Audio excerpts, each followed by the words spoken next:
Lockdown से पहले गीता के घर का नजारा कुछ ऐसा था कि रोहन ऑफिस जाता था और शिविन स्कूल। जिनके घर से जाने के बाद गीता काम खत्म करके बाकी समय आराम करती थी। लेकिन लॉकडाउन के बाद ऑफिस और स्कूल घर में ही खुल गए और इससे गीता का हाल वो तो आपको देखने में ही मजा आएगा। शिविन, ओ शिविन, महाराज उठने के लिए क्या 21 तोपों की सलामी लेंगे?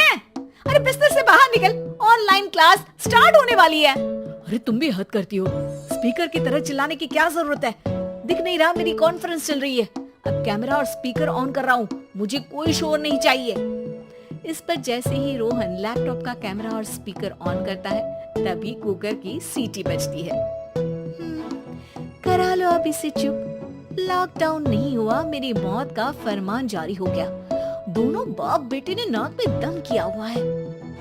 ऐसा बोलकर गीता वहाँ से शिविन के कमरे में पहुँच जाती है, जहाँ शिविन अभी भी सो रहा होता है। ओ आलसी, अब अगर 5 मिनट में नहीं उठाना तो आज तेरा गेम और यूट्यूब कैंसिल।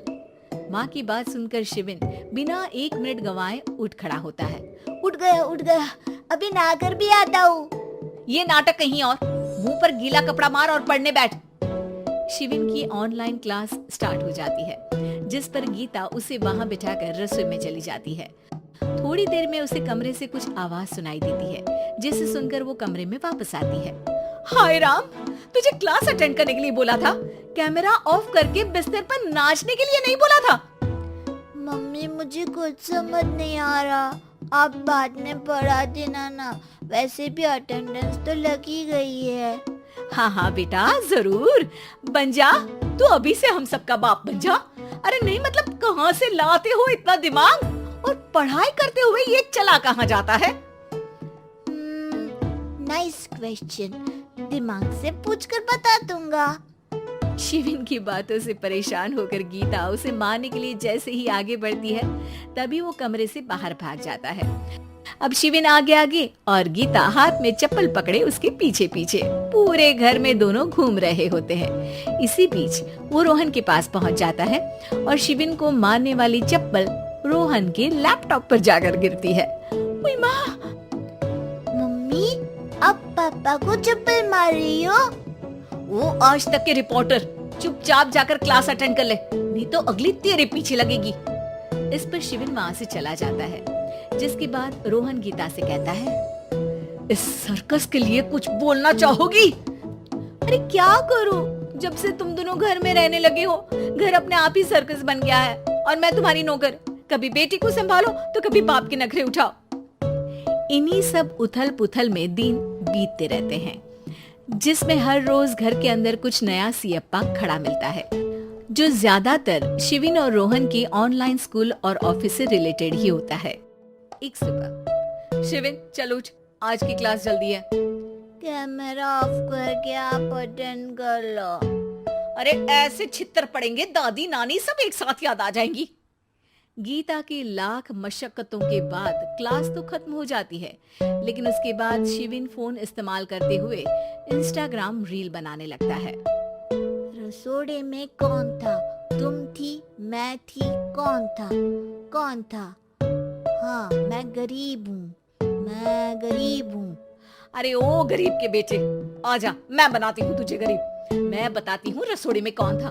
पढ़ाई करने बोलो तो इनकी माँ मर जाती है, और ये पागलपंतियाँ जितनी मर्जी करा लो। गीता शिविन को डांट रही होती है, तभी रोहन बीच में बोल पड़ता है। अरे बच्चा ही तो है, इतना गुस्सा क्यों कर रही हो?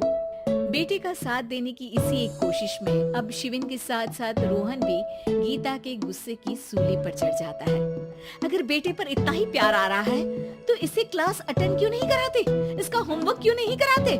उस समय तो बहुत जल्दी मीटिंग आ जाती है, वो काम मैं करूं और यहाँ इस बेफिजूली की चीज में तरफदारी करके बन जाओ महान।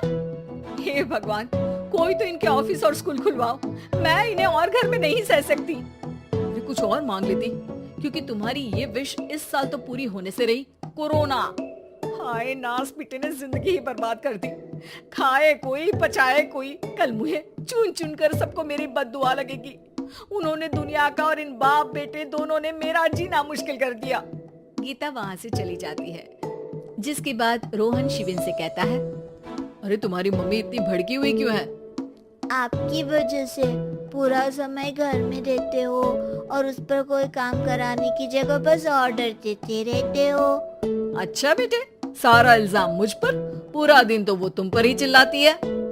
हाँ, मतलब दोनों का 50-50 है, कुछ करना पड़ेगा। वो कहते ना, make the best out of worst. I have an idea. वैसे तुम्हारी माँ सही कहती है, बहुत जुबान चलाने लगे हो, कम बोला करो। अगली सुबह रोहन और शिविन अपनी गलती को सुधारने के लिए गीता के उठने से पहले घर का आधा काम खत्म कर देते हैं, जिसे देखकर गीता खुश हो जाती है और फिर बाकी बचा काम वो तीनों मिलकर पूरा कर लेते हैं। जिसके बाद अब वो सब मिल बांट कर हर काम में एक दूसरे की मदद करते हुए लॉकडाउन का मजा लेने लगते हैं।